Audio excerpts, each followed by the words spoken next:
Hey everyone, welcome to another video. So today I'm going to be doing Cassiopeia. I haven't put out a video in a little while, so I've been spending a lot of time playing Cassiopeia over the last few days. I've played, I think, 25 games of Cassio in the last 3 days, like 2.5 days actually. So it's going to be a good one. There's a lot of information in this one, so stay tuned.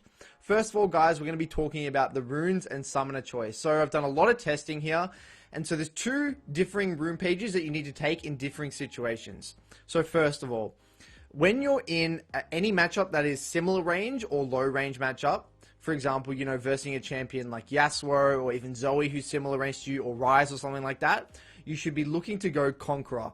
And you want to be going Conqueror whenever you can because Presence of Mind is so good on Cassio. So you want to be going Conqueror, Presence of Mind into Legend Tenacity, finish it off with Coup de Grace, and then in secondary, Ravenous, Hunter, and Taste of Blood. And the reason you get Ravenous Hunter and Taste of Blood is because your sustained damage gives you so much healing through, you know, once you get into into mid game, it's really nuts. So let's just say hypothetically you're versing a high range counter pick. Say you've someone who counters you like a Syndra or a Victor, something along those lines. I'll recommend actually going Phase Rush. And secondary domination with the same Taste of Blood, Ravenous Hunter. And I've spoken to a few players and high elo players, actually a few pro players about Cassiopeia, and they kind of agree that Phase Rush, when you're in a crappy matchup, is really helpful because then you can take short trades and then back out because you're not going to be able to take those long extended trades anyway. And it just helps for laning phase as well, since you can just sit there, start with Corrupting Pot instead of Doran's Ring, and kind of get through that early portion of the lane.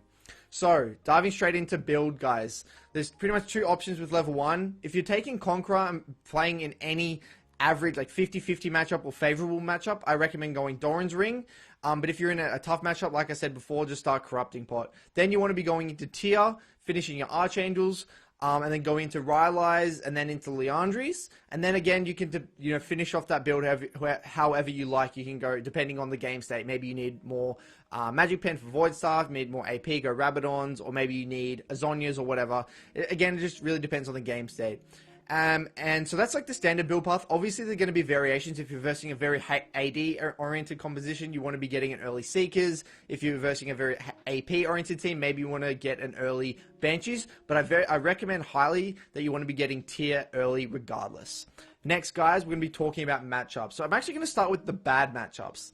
And I'm not going to go through every single champion in the game. If you have more questions about matchups, you can ask me in the Discord in the comments below. But I think these are a few great ones to highlight the identity behind Cassio. So first of all, bad matchups. These are all matchups that outrange Cassio and make sure she can't take any extended long trade with your E. So these are like Syndra's the biggest hard counter, Victor's a hard counter. I'd say Orianna's actually a really good matchup into Cassio. Kassadin's really good into Cassio, and Anivia. All these champions really shut down Cassio's ability to take those extended trades, and it makes it very hard to lane. And in my VOD today, I actually do one matchup that is like 50-50 or / good matchup, and then I actually go through a Cassio versus Kassadin matchup on the back end of it to show you how you would navigate a tough matchup. So stay tuned, guys. Next, there's 50-50 jungle dependent matchups. I would say these are most matchups that you're very similar range. So, you know, this is actually most matchups for Cassiopeia because she actually doesn't hard counter many champions. She's just a very super reliable mid-mage. So these are matchups like Zoe, Akali, Kiana, Ryze, TF, Malzahar. All these champions with similar range, but, you know, the reason I put a champion like Kiana in here, though, and why I wouldn't put her in as a good into Kiana is because she has too much threat on you. She can actually just, you know, if you mess up your miasma once, she can just kill you 100-0. I feel like she's actually a bit of a 50-50 matchup depending on the jungle, the junglers in the game. And then there's the great matchups. There's not many of these great matchups, but these are the ones that are like kind of low range champions that you can kind of kite out and beat in those long extended trades, such as like LeBlanc. I think is actually you're pretty good to LeBlanc, Echo, Diana, Ari, Vlad, Zed. I think if you play Cassio at the highest level, Cassio is really good into these style of champions because you can shut them down with your miasma and you can take some really good trades as long as you get through the early laning phase and get your blue buff. You can be pumping them in those long extended trades. So guys, we're going to start off this video with, first of all, is a VOD of Cassio versus LeBlanc, and then a second VOD, which is Cassio versus Kassadin. In the second VOD, I'm only going to go through portions of it just to try and show you how I would navigate it, and so if you guys get counted, how you guys can potentially go about it. So sit back and make sure you got a notepad if you want to take some notes, and stay tuned. So guys, diving straight into this VOD here, This is a Cassio versus LeBlanc. I have a Zac jungle. They have a Poppy jungle. So me thinking already, something you should, again, already be thinking about straight away is your game plan. And always get asked, how do you create your game plan level 1? How do you know what to do with the wave level 1? And in my channel, I really emphasize the importance of knowing what to do with your wave level 1. So in this game, since Poppy's not, an early ganking jungler at all, she doesn't really have much threat onto me, I know that it's just mainly going to be an isolated 1v1. In this case, I need to be thinking about how does my matchup affect how I want to achieve my first objective. So putting it out there, the first objective you want to complete on Cassio is get a safe base for your tier, which is 850 gold, especially when you're starting Dorans. So that's my first objective. So given I want to do that, how should I navigate this lane? So if I push, say I start pushing this wave early, and maybe LeBlanc hits level 2, I hit level 2, I know that my mana, I only have 350 mana. I know that I'm not going to be able to outtrade this this LeBlanc in long trades, since Cassiopeia is a very long trade oriented champion. So in the early game, you don't actually have the mana pool to win those extended trades. You're just going to take short trades and you're going to lose them. So I'm thinking, okay, well, I know that I don't want the wave in this position because, LeBlanc is really good at taking those short trades. I know that I can't take long trades. The wave's going to be stuck here. I'm going to be scared. LeBlanc can actually set up ganks with me, even though it's Poppy jungle with chain because I didn't take cleanse. It's going to be a rough time. So what I want LeBlanc to do is actually push me in. And then ideally, the game plan is if I get pushed in, thin it as it's coming into me, then it's going to be able to bounce back, and hopefully I can ride that bounce wave out to get my 850 gold and reset. And the next thing I'm thinking about is I have teleport, he has ignite. That's a very important thing to think about because if I get him pinned in lane, I can come back and teleport and he's completely screwed. So straight away, guys, notice how I'm not touching the wave at all. And this is what I recommend in a lot of matchups because, again, you really want to get your tier. And I find a lot of Cassiopeias when I watch, and when I originally started playing Cassio, I would just start hitting the wave or start trading E for E and just try and chase him down and burn heaps of my mana pool. That doesn't actually achieve anything. All it does is make me want to base earlier and potentially not even make my 850 gold for tier. So again, if he auto attacks the minions, I'm going to auto attack the minions. That's because I just want to keep it in the middle / slightly pushing to me.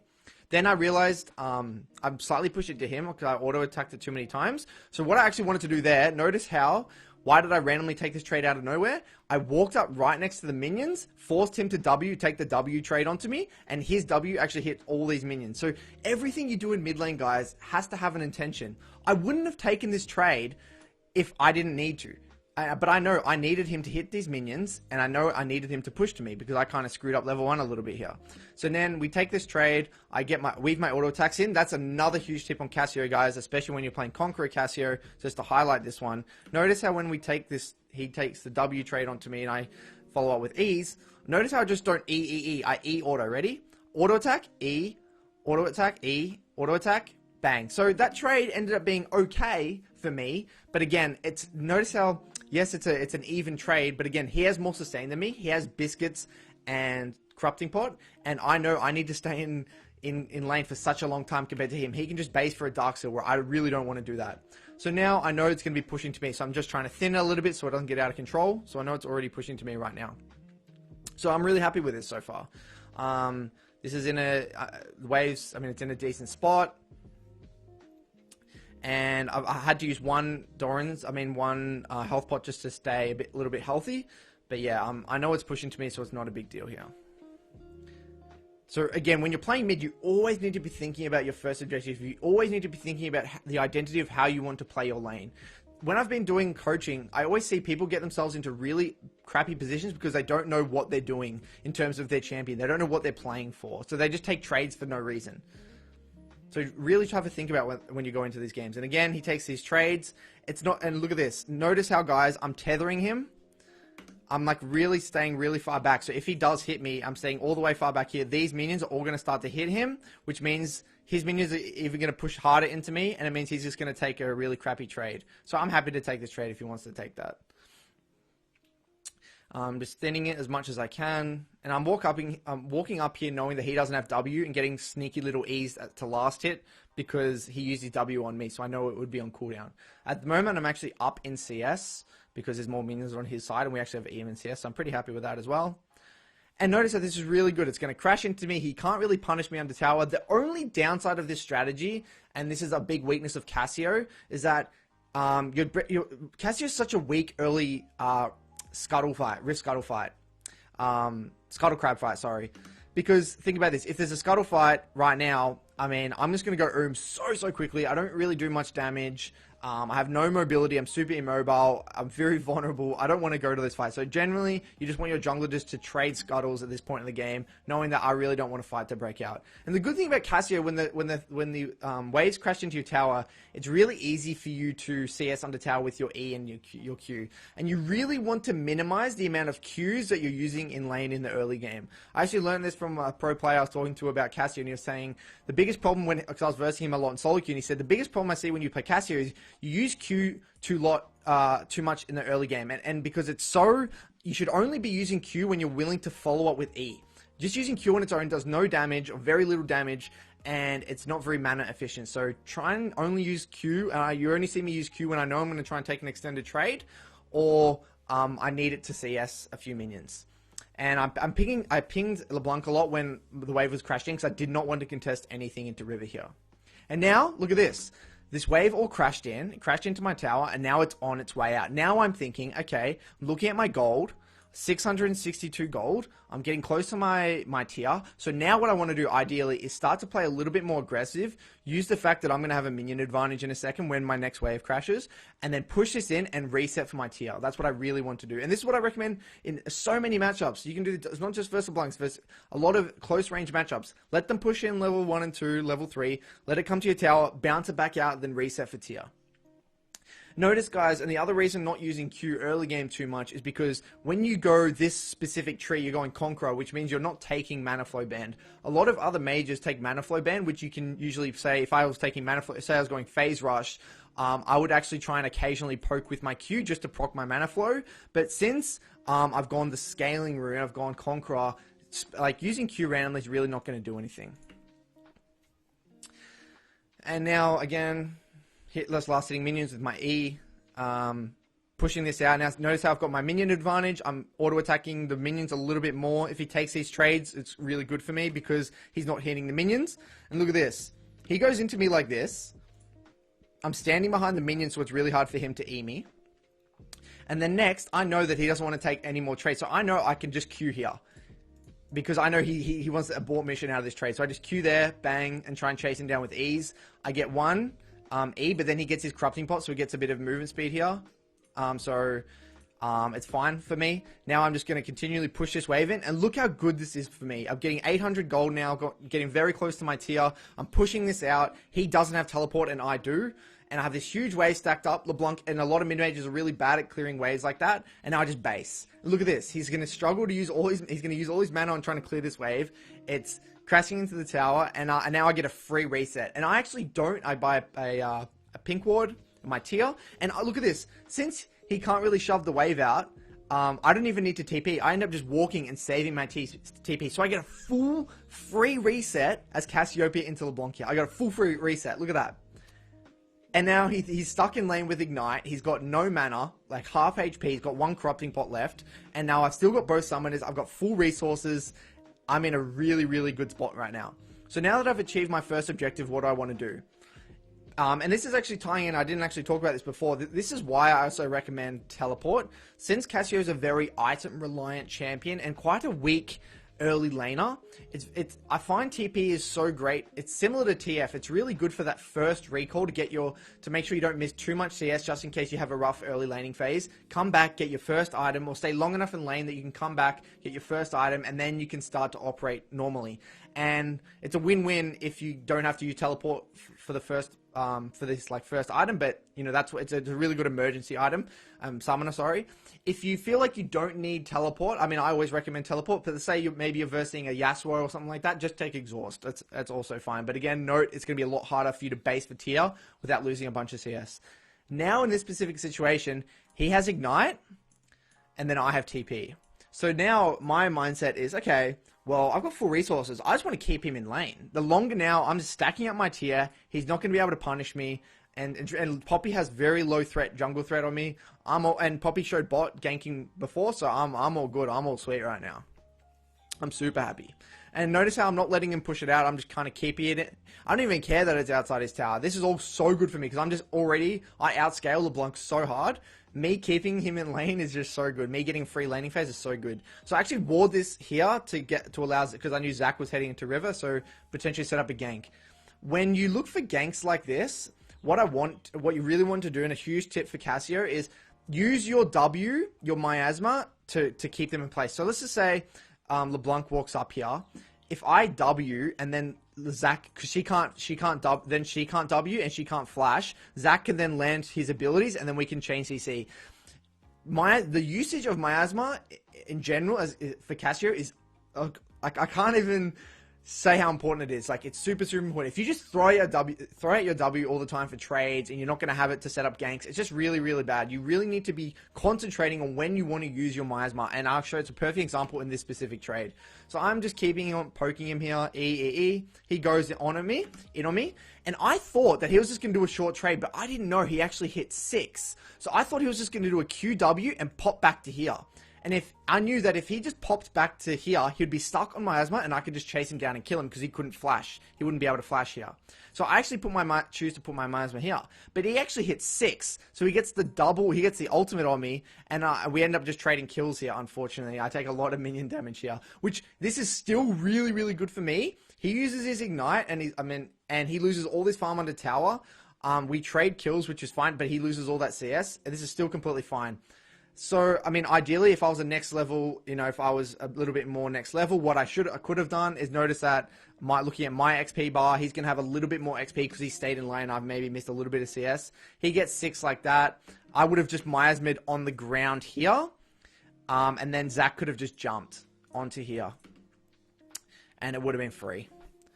But anyway, it is what it is. But you can kind of get the concept here of how you want to be using miasma. But this is still really good for me. Trading kills with, like that for me is awesome. Really, really awesome. So when you're, and I didn't even have to use flash and I still got teleport. So really, really good.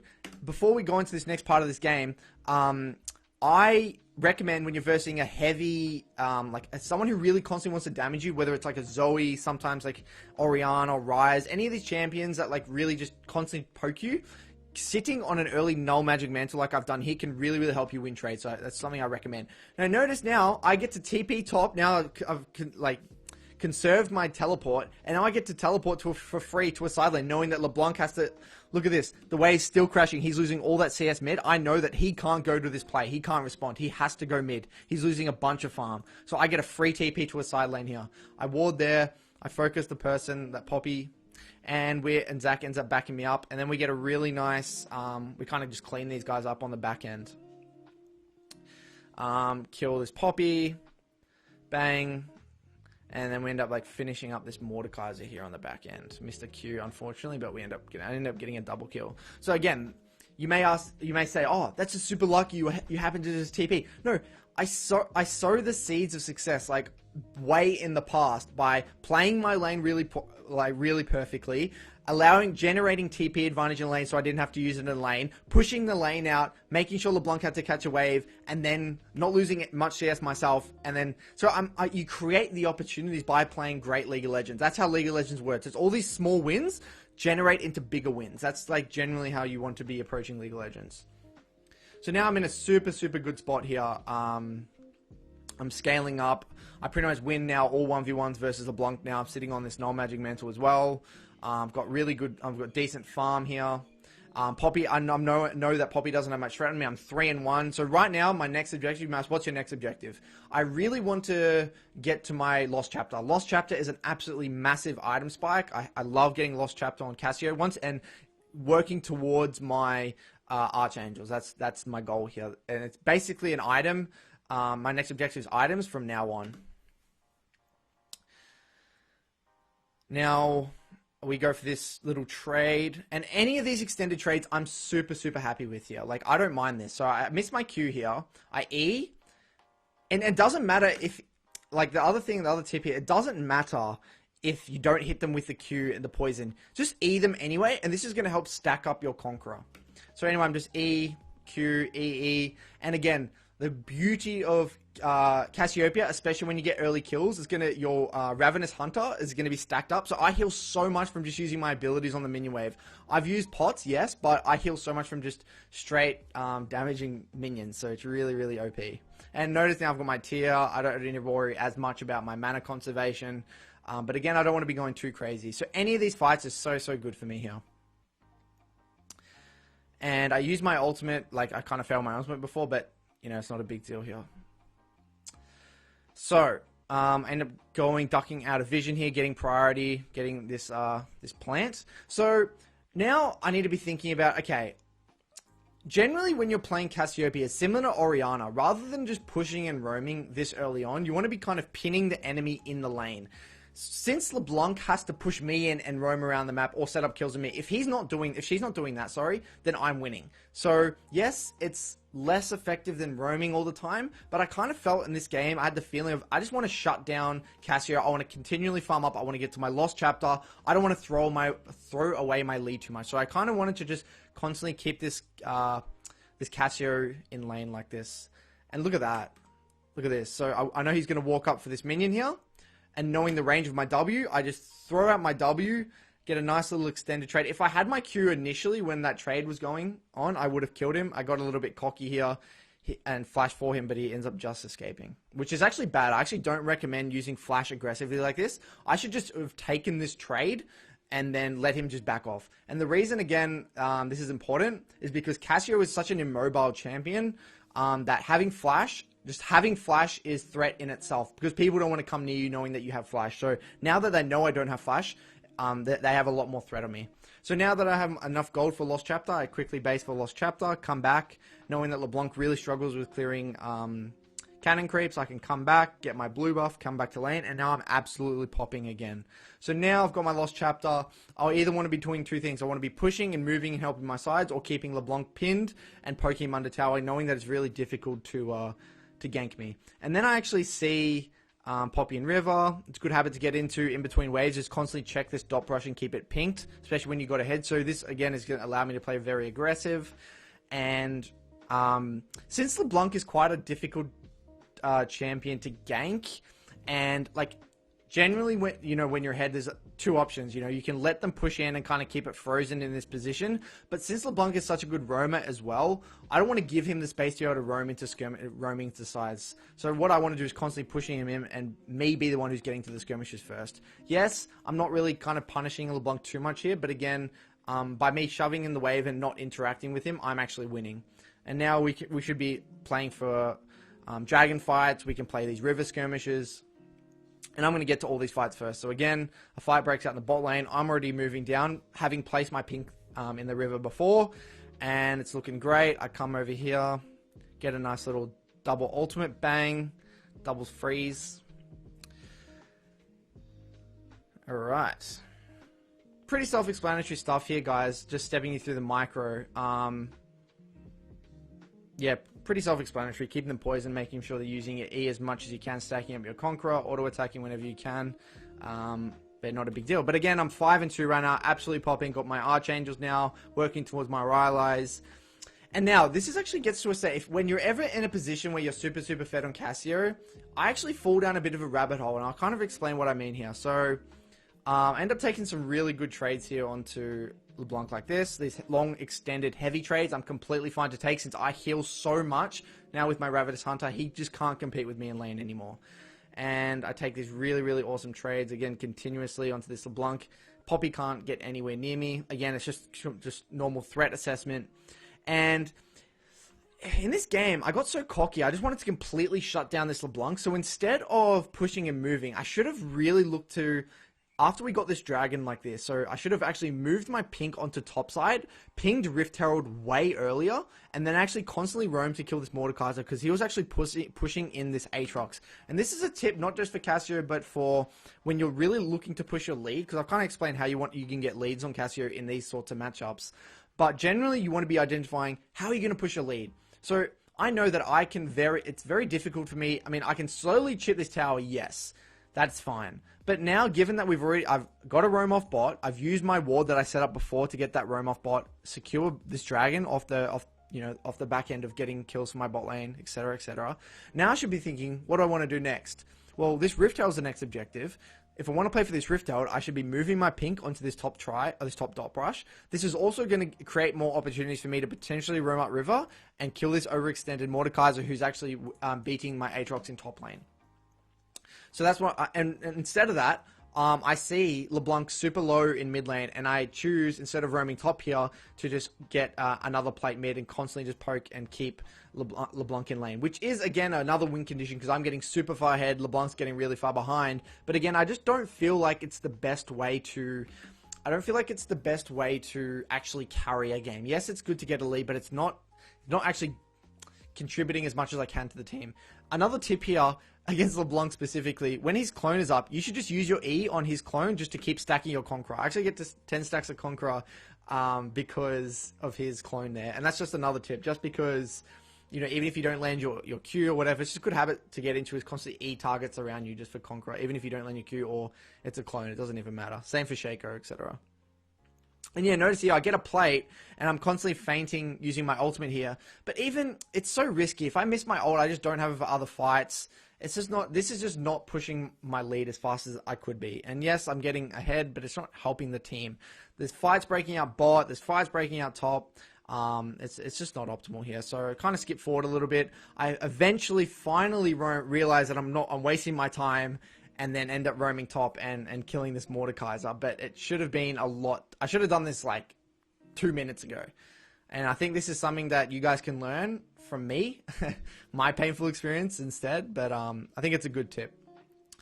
And now again, we secure this Rift Herald, and I pick up this Rift Herald. Actually, one other thing, I remember actually thinking, why? This is actually why I was thinking the game.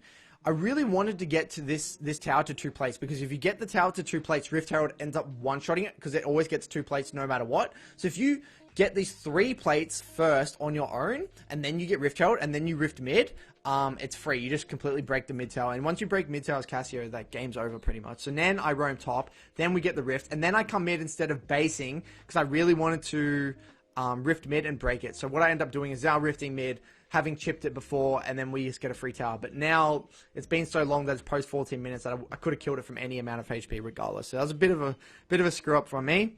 And I end up just basing, looking bot to get a TP because I have a TP flank behind, etc, etc. So I want to kind of skip forward. This game gets pretty, you know, I'm pretty fed.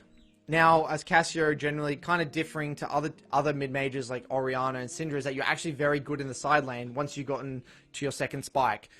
Because Rylai's, you can kite really, really well. You can win. It helps you get long extended trades because you're constantly slowing them and proccing your Conqueror. So that once you get Rylai's, you can really push your limits in the side lane. And especially once you've got your Seraph's Embrace, once it's upgraded. And again, once you're playing around these objectives, my next tip when you're playing around objectives like this, around dragons, you want to get there early before it spawns. And then because Cassio's zone control is so good, you want to be controlling zones. So look at this. Rather than me just starting the dragon right now, look at this. I'm queuing, and then I can just put my miasma and these choke points. It's the exact same for this choke point over here. If you know they're coming through here, you can just set up your W across this perimeter, and it's really difficult for them to walk in. And even if they see me walk in here, they know I'm in here. I can just sit here and get ready for my ultimate. It's like a little fan here. I can just fan or even just fan in this little corridor, and if they walk through, they just get an ultimate to the face. So similar to Orianna, you want to be looking to control choke points because you've got so much zone control, and you really want to make sure you're not letting them into river for free, because once they're in river like this, it's a lot harder because there's a lot more space for them to maneuver. They can avoid your poison, but in these choke points, it's a lot harder for them to avoid your poison. That's just something to keep in mind.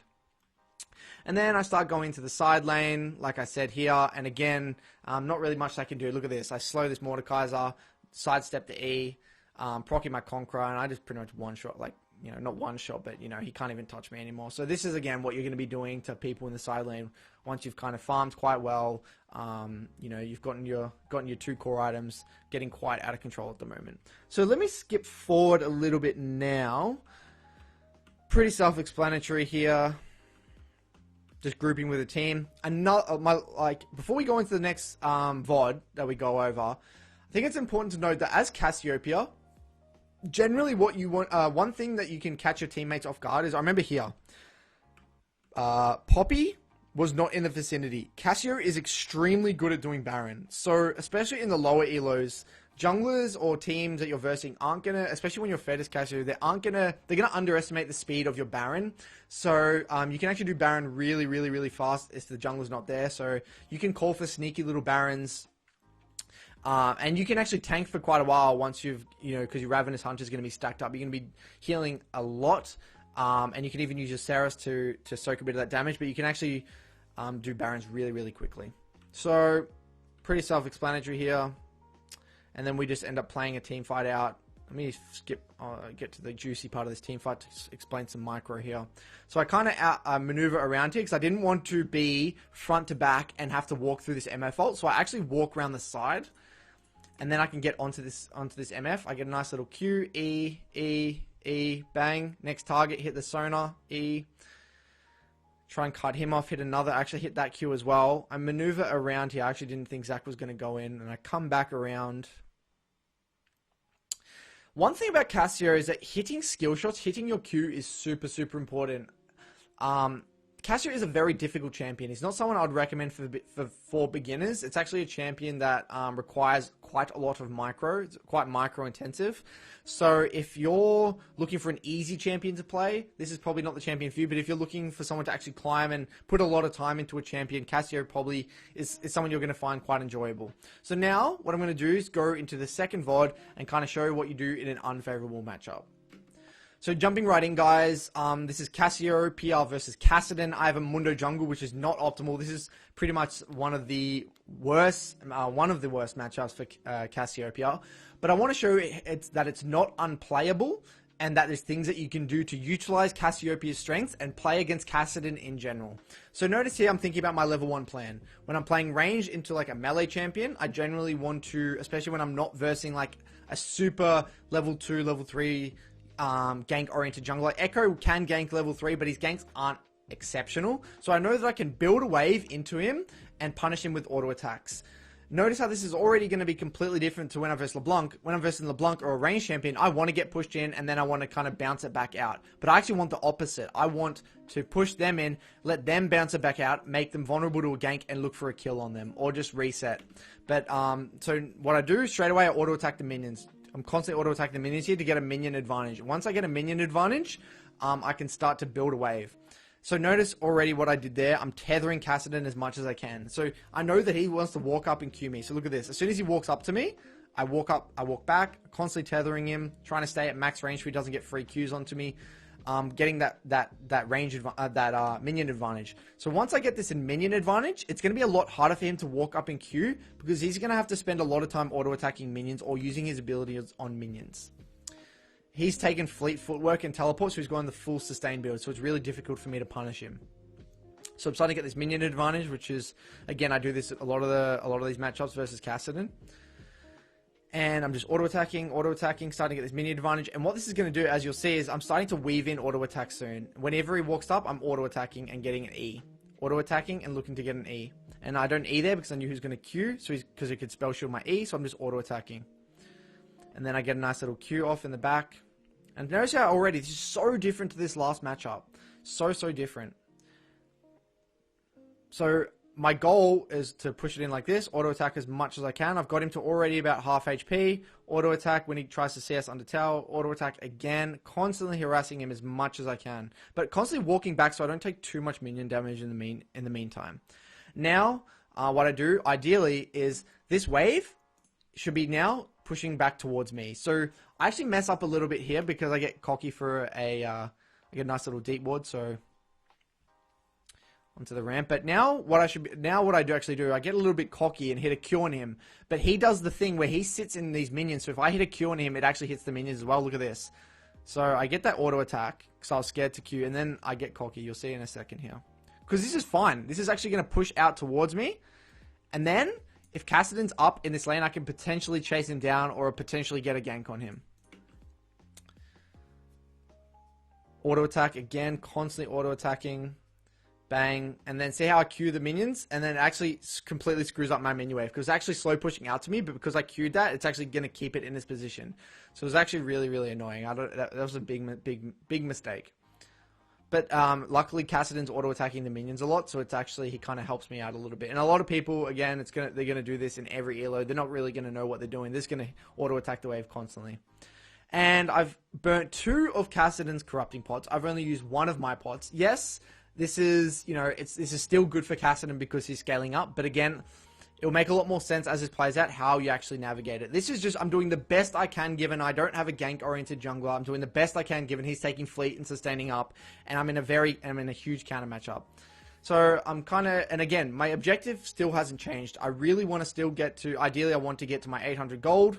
And notice how I'm pulling the wave a little bit here. I'm trying to pull the wave to kind of keep it outside my tower. If I can keep it outside my tower, and Kassadin's pre-6, we can potentially look for a gank. And now I ping on him, Mundo's behind him like this. I'm setting this conditions up for a gank. Echo's luckily here to go for a counter gank. We get a nice little bit of chunk off on Kassadin. So skipping this forward a little bit, I stay in lane for quite a bit just to get to my tier. Nothing too special here. Kassadin just pushes me in again. And so the CS is pretty much even. 40, I think, we look at the CS, I think I get my tier. He gets 6. I actually don't have to, because we both choose not to teleport, so we both have teleport.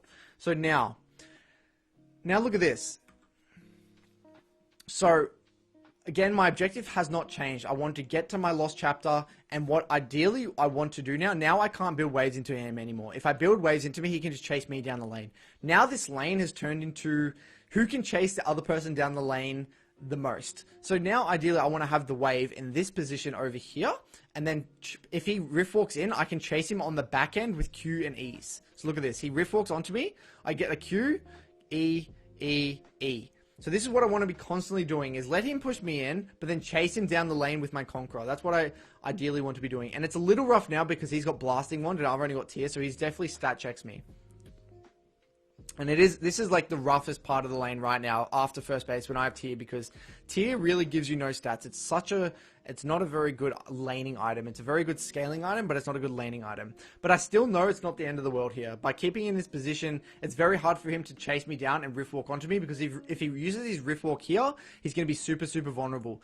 The biggest mistake I see mid laners do against Kassadin is they just walk up, they go in range of his Q, take a free Q to the face, and then like get full comboed by him with an R and an E. I'm constantly standing out of his range of his R. I'm not giving him free Qs, and I'm keeping my wave in this position so it's hard for him to chase me down. This is like a fundamental when you're versing any rough matchup, and especially Kassadin. And here we force him to riff walk away because the lane's in a decent spot, so my team had time to kind of punish him a little bit. So skipping forward ahead a little bit, he's forced to flash because again I've got the wave in such a good spot. And he's had to force out to riff walk so much because he didn't have much mana anymore. So this is what you can do all the time when you verse Kassadin. I have a Mundo. I don't even have a Lee Sin or Jarvan release. I don't have any gank-oriented jungler. It's just because I've kept the lane in such a good position and I've communicated with my team that he's gankable. And now I use this opportunity to fast forwarding a little bit here, knowing that he's I can now start to look for another reset in a second. Fast forwarding, again, get my double amp tomb, nothing too special so far. And I'll kind of explain, I'm just minimizing, I'm down a little bit of CS, but me and Kassadin are quite even at the moment. He ends up choosing to teleport top, failing his gank, so we're both 70 CS right now. So he comes back to lane. So, this is where it gets quite interesting. So, notice how, again, he's gone this route. If he goes Catalyst, his trades are a lot weaker. If he goes Blasting Wand, he goes really, really fast. So again, it's a win-win for me. And again, the only reason I'm surviving this lane so far is that I'm not giving him those extended trades. I'm not allowing him to chase me down the lane. I'm not giving him free Qs to the face unless I do this. Unless I just chase him down on the back end like that. So if I give him a Q, I'm always punishing him on the back end for it. Like that. Bang, Q, then I E, E, E, like that. Next. I reset the wave, get my blue, fast forwarding a little bit. Now I'm really, really scared to take these sorts of trades because again, I want to either completely get this wave in or let it come to me, because this is where it gets exactly this. Look at this. The one time the wave was screwed up, I got ganked and I had to blow flash. So he did the exact same thing to me. Now I had to blow flash because he had the wave on his side and he can chase me down. So notice how it's a very, we're equal CS right now. I'm actually a little bit up. But the only reason I haven't been punished is because pure wave positioning. And wave positioning is a really good way to shut Kassadin down or stop him from snowballing. Yes, he is scaling, but I'm also scaling as well. Whoever gets the first kill actually snowballs out of control. So now he's actually going to start to pump me a little bit. He's got his... I really need to get reset for my lost chapter. Once I get my lost chapter, I can actually start to win extended trades. So I base, got my lost chapter now, null magic mantle like I do against a lot of AP-oriented champions, and now I come back. And now look at this. So now this is where the tricky things come into play. Look at this. I lean out of vision. If he ends up trying to get anywhere near me, because my Q range is a lot longer than his Q range, he has to RQ me if he wants to Q. Then I hit the Q on him, and now I'm happy to take the Q trade because I can chase him down with ease, like this. E. I win these trades, and he's forced to rift walk away. And if he's rift walking away, he can't rift walk on me, and it means I'm just winning the lane. I can be non-interactive with him and just kill the wave. And I'm just farming up. These trades are so good for me like this. I just outrange. He can't rift walk into me. He knows because I have Conqueror. I can just chase him down the lane. So now, I'll show you in a second. So again, if he walks in the wave like that, if he wants to take a Q trade, I take the Q trade, and he's forced to rift walk out. And this null magic mantle is actually making it a lot easier for me to take these trades. So now what I'm thinking, and this is what you can do on so many matchups to catch people off guard. What I'm thinking is, if he walks up too far, I'm going to look for a sneaky ult. So if he walks up to CS any second like this, you can look for a sneaky ult into chain CC with Miasma. Look at this. He walks up to CS, bang, ult, Miasma, so he can't flash or rift walk, and then kill him. And this is the crux of this lane, guys. Whenever you have an opportunity, and this is what I recommend in any of these like 50-50 matchups or even tough matchups, you can catch them off guard with your ultimate like this. Ultimate, when they walk up to CS like that, bang, and they forget that you can chain CC or like keep them immobilized on the ground and stop them from flashing away. So I'm able to get a nice little kill, solo kill into the Kassadin. And I end up dying to Echo because I got super greedy, but I get my Archangels. So I'm still super far ahead of Kassadin right now. I've got 123 CS by 14 minutes. End up TPing to this bot play. I don't know what happens to this bot play. Let's see here. It's not a big deal. So let me fast forward to the bits that are replicable for you. So 1-1 at the moment. So let me see here.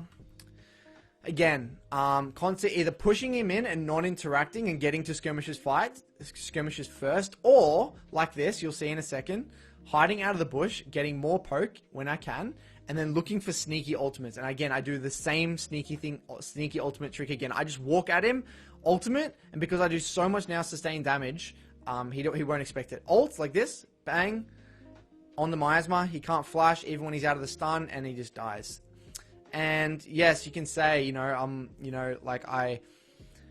there's not really much to say about it. Like, you can actually replicate this with This is like one of the worst matchups for Cassio, and you can do, and this is the type of thing you can do in any 50-50 matchup. You can play for items, the same thing, same objectives, play for tier. Try and get to your lost chapter. Buy a null magic mantle or a cloth armor if you need to. Farm.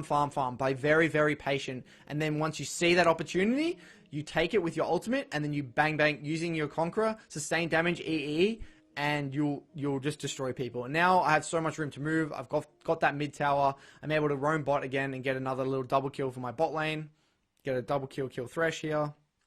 And now I'm getting absolutely out of control. Now I'm actually 4-1 after these kills.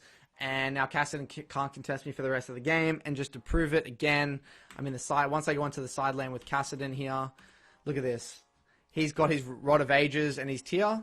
I've got my Rileys and my my Seraphs. I didn't even have ultimate. I didn't even need ultimate in this fight.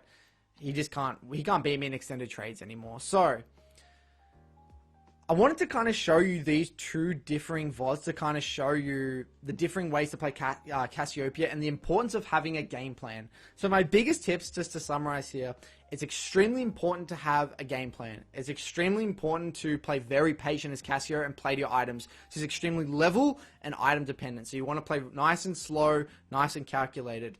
But you want to be free flow like Bruce Lee. You want to be like water. You want to adapt to every situation. And Oh, the other tip, I actually had one more tip here, guys, that I think is very important. When you're in any of these skirmishes, guys, once you get your seraphs, you find in any of these skirmishes like this, you want to be making sure you're using your seraphs early in a fight, because seraph actually procs with your current mana pool, not with max mana. So the longer, say you do it way later in a fight, you're going to have a smaller shield because you're actually going to have less mana because you've used it so much in the fight. So you want to be using your seraphs or taking into account at least how much mana you have at the current time, because then the shield will be bigger so you can tank more damage. So, and also, guys, the other huge tip again is utilizing your miasma, and the timing of miasma is very, very important. So I hope you enjoyed the video. I tried to use 2 VODs that kind of encapsulate as many things as possible with Cassio. I played a metric ton of Cassio. And if you have any questions, make sure to leave them below in the comments or leave them in my Discord. Cheers. Thanks for watching.